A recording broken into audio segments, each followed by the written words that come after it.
Okay guys, this is my first time doing a point of view driving, so we're gonna test this out. Let me know down in the comments if this is something you guys want to see on all vehicles. I can add that into the series of videos that we do on each one of these tests.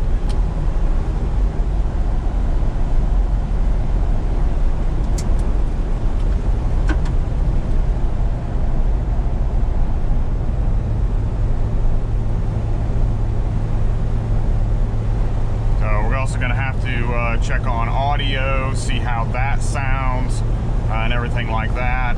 Position of the camera, make sure everything looks good. You guys can see what's going on. You can see everything around the truck. Hopefully you guys can see all the gauges and everything. So we'll have to get a look at this, and then maybe we'll have to redo it and think of another way to position this camera.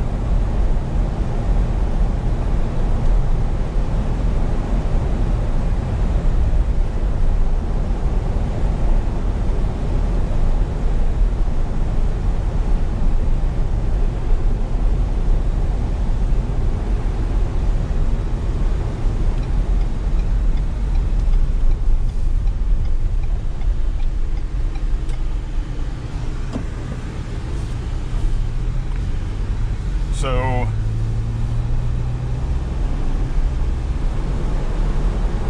this Bronco Wildtrak has the 2.7 liter V6 twin turbo, and I almost feel like it needs to be a little beefier.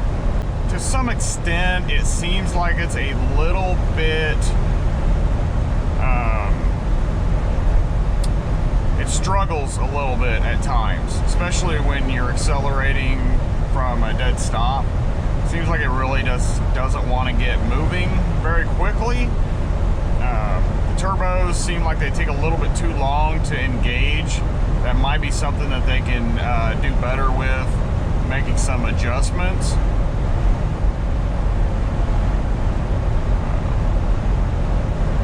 The other thing I don't know if you guys can hear in here, but it is pretty loud. There is about a 14-mile-an-hour wind outside, and it seems like it's pretty windy or noisy in here.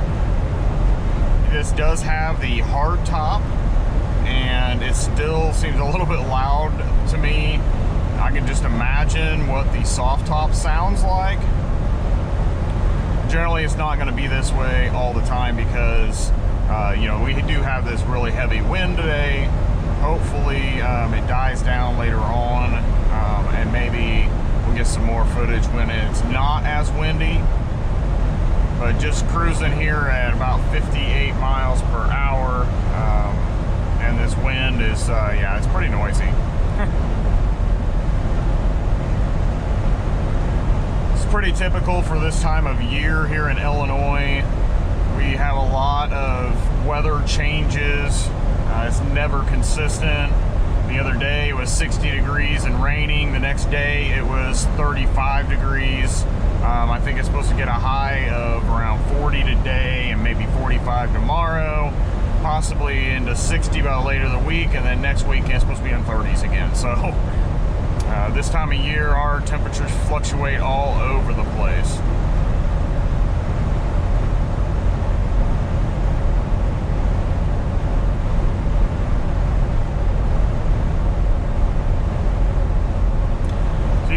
You can see on the instrument panel, you can see the two green lines on the outside. So the lane keep assist is on, and if you get outside of your lane, it will go red, kind of like this. If I can get it to do it here. See it's red. It shows me clear over on the side, and it's shaking the steering wheel, wanting me to get back over. That's a pretty nice feature. It doesn't have lane centering. I was a little surprised at that. I'm guessing that's maybe part of the Lux package that was so hard to get, and this person may have decided not to get the Lux package. You can also see that it has 10,000 miles on it. It's a 2022. So they drove it a lot for the amount of time that they had it. but apparently there was something about it that they didn't like, and maybe it is the noise of it. The stereo is not that great. I turned it on just because the wind was so loud when I was driving this home. It was about 70. I was driving 70 mile an hour on the interstate, and I was driving into a 29 mile an hour headwind, and that made it very, very noisy in here. So I tried turning the radio on and listening to that, see how it worked, and although you could hear it and it did kind of drown out some of that wind noise, the stereo is really not that great. The sound, I don't really care for it. I don't know if there's something that you can do to upgrade the system other than adding the speakers that attach to the roll bar in the back, but I don't know if those work with the hard top. I know people have them on their soft tops. Not sure about how it works on the hard top.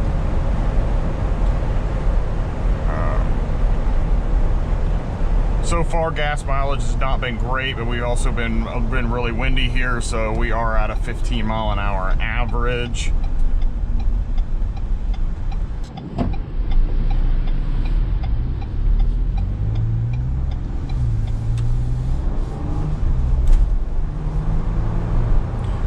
It does have the auto start stop, but you can see this.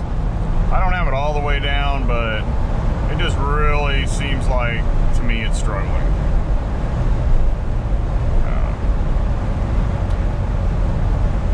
The auto start stop is a feature that some people like, some people don't, which right down here is a button to shut it off, and then you don't have to worry about that shutting off at the stoplights and stuff.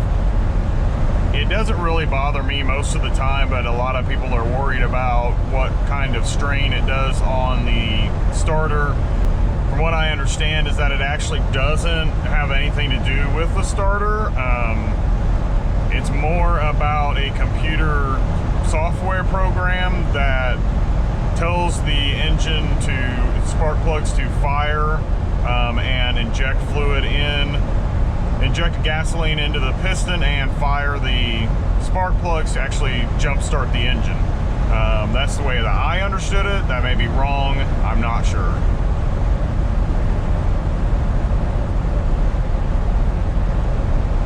Another thing that I've noticed at 58 miles per hour on this road, and I guess it's maybe the height of this Bronco, seems like we're going really slow.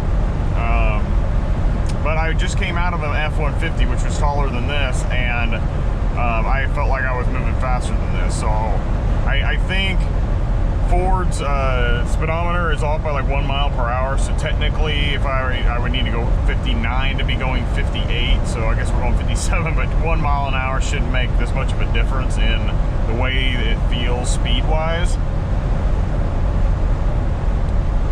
The seats, I am not real impressed with the seats. They don't feel like there's much support on the sides of you.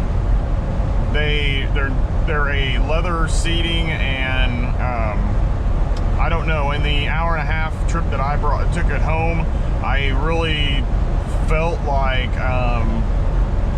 they just weren't comfortable. I felt like that they were more stiff, they didn't have enough support, and I think my back was actually starting to hurt by the time I got home.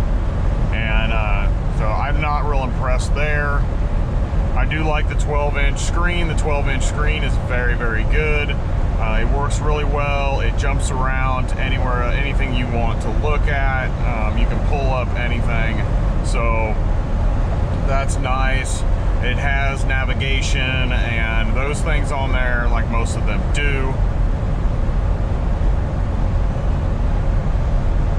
The driver's display is good. It has, you know, your fuel economy on this side. You can change it to a calm screen, get rid of all that stuff you don't want to see it. You can go down to your trips, and it shows your off-road, whether you're in four-wheel drive or not, tire pressure, and then it circles back around. So you've got a few options there.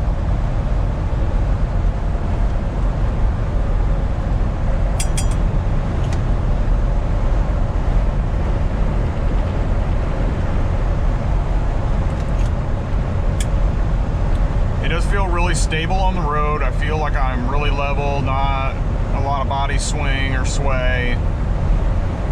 That I like. The windshield seems to me to be small. I understand that's just kind of the design of the truck. It's okay, but the angle of it, I think, is going to cause some problems, especially in the Midwest and maybe in the South, where we have bugs galore.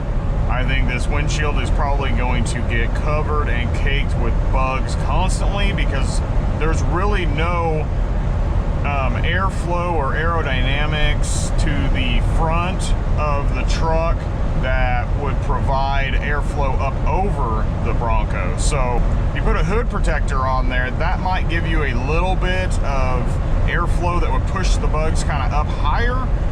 But this windshield is really pretty close, not straight up and down, but it has a little bit of an angle to it, but it's more straight up and down than most other vehicles. So I got a feeling that it's going to attract a lot of bugs. And then you think about rocks too. You know, rocks are coming up off the road. Instead of your windshield being at an angle and it kind of have a glancing blow, that rock is going to be coming more straight at your window, at your windshield, and it could cause more damage that way.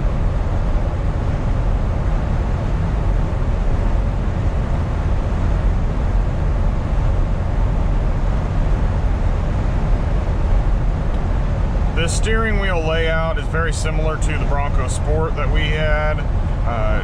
Everything is pretty well lined out, really good. Very easy to understand what the buttons do.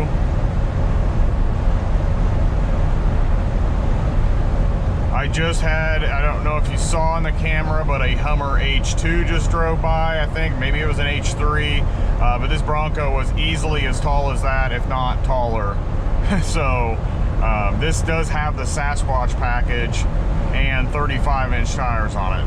So it is a little bit taller than most other Broncos, I think by like 2 inches, maybe an inch and a half. Tires are all-terrain tires, and they are loud and noisy also. You can be aware of that.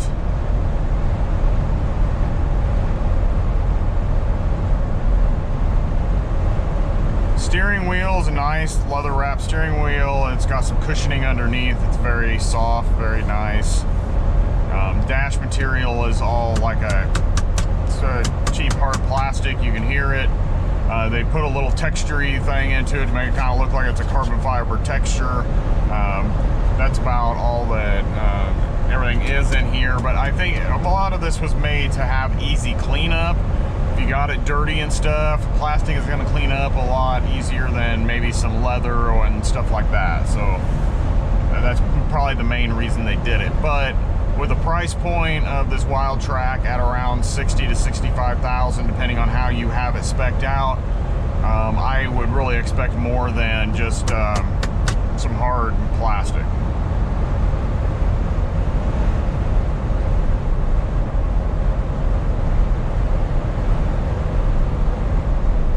You can really feel the all-terrain tires in the steering wheel also.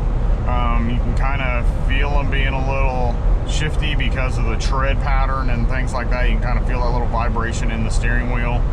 Nothing horrible, doesn't affect anything. It's just kind of how it is.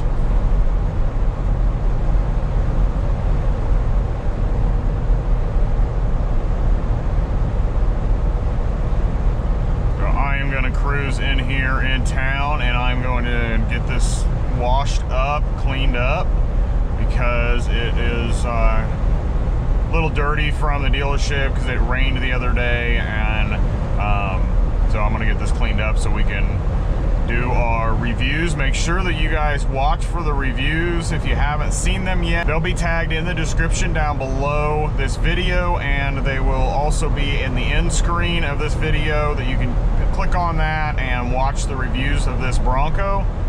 Again, in the comments, let me know what you guys think about this, whether there's something I need to do different. I know audio is probably going to be something I'm going to have to work on. I need to look at maybe the position of the camera. Maybe this isn't the best view, and I need to figure out a different way to mount a camera. Right now it's on my forehead, trying to get it as close to my eyes as possible, and I have the seat in the lowest setting, trying to give you guys a good view of everything. So if you guys did like this, hit the thumbs up, let me know in the comments down below, and if you didn't like it, that's perfectly fine, but let me know what you didn't like about the video and what your suggestions are that I do to change it.